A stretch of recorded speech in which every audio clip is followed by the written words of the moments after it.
4 ans. On en parlait tout à l'heure, dans 3 semaines, les 19, 20 et 21 juin, les DRH de 5 entreprises françaises vont livrer une grosse campagne de recrutement sur Second Life, qui est un site virtuel. Avec nous ce soir, le président de l'agence de publicité à l'origine de l'événement, Daniel Prin. Bonsoir. Bonsoir. On va peut-être rappeler juste très brièvement ce qu'est Second Life. Second Life, c'est donc un site virtuel d'échange. Il y a un peu moins de 7 millions d'avatars, comme on les appelle, des personnages donc, qui permettent de vivre une seconde vie sur ce site.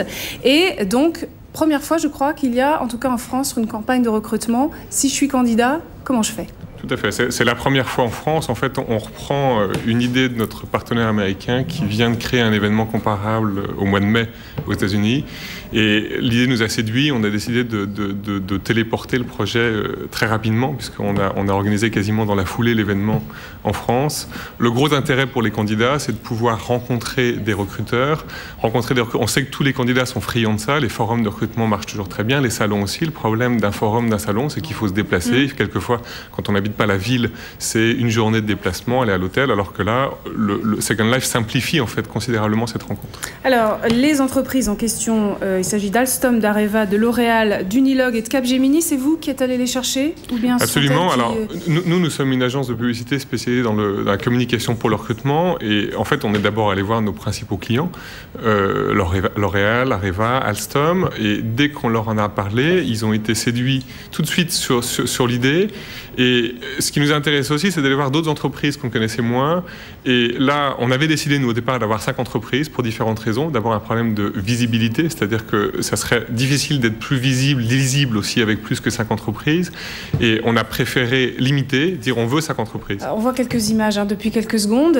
Qu'est-ce que c'est ça alors? C'est ce que verront les candidats. Ils auront la forme d'un personnage qu'ils auront choisi, puis ils rentreront dans cette bulle. Tout à fait. Sachant que les stands, entre guillemets, de chaque entreprise ne sont pas tout à fait terminés, puisque le but c'est d'être prêt pour le 19 juin. Mais effectivement, au départ, Second Life, c'est un principe d'île. Hein. On a acheté une île sur Second Life, et sur cette île, on a construit un espace qui ressemble à un salon de recrutement, dans lequel les candidats vont pouvoir trouver 5 stands différents correspondant à chacune de ces entreprises.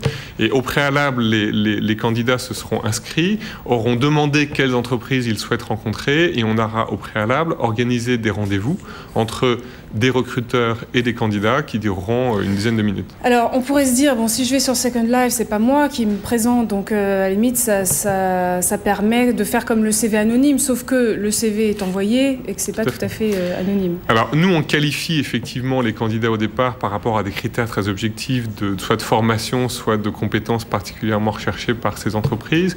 Ensuite, effectivement, on laissera, en fait, c'est une première, donc il faut respecter le principe de l'innovation, on laissera aux recruteurs la possibilité d'avoir un échange avec les avatars des candidats sans nécessairement avoir à côté d'eux le CV, la photo, etc. De façon à ce que c'était aussi un point qui nous intéressait, c'est cette logique d'entretien de recrutement avec quelqu'un sans connaître son apparence physique, sans connaître sa voix, et en fait sans s'arrêter à ce qu'on appelle le langage non verbal, à l'apparence. Il y a la rencontre physique de toute façon. Absolument. Il n'y a pas de contrat en sortant de Second Life. Non, il n'y a pas de contrat. On utilise en fait Second Life pour faciliter une rencontre et pour permettre de gagner du temps à la fois aux recruteurs et aux candidats. C'est pour quel type de poste globalement?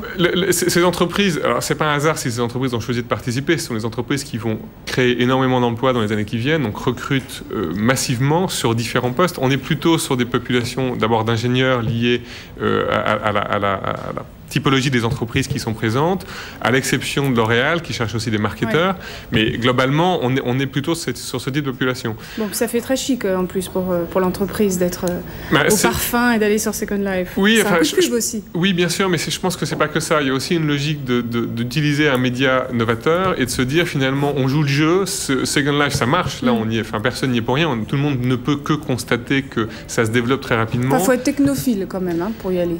Je pense qu'il faut s'intéresser effectivement aux nouveaux médias. Maintenant, on n'a jamais dit, nous, à nos clients, on va recruter les personnes qui sont sur Second Life. On les amène et on utilise le média pour ça.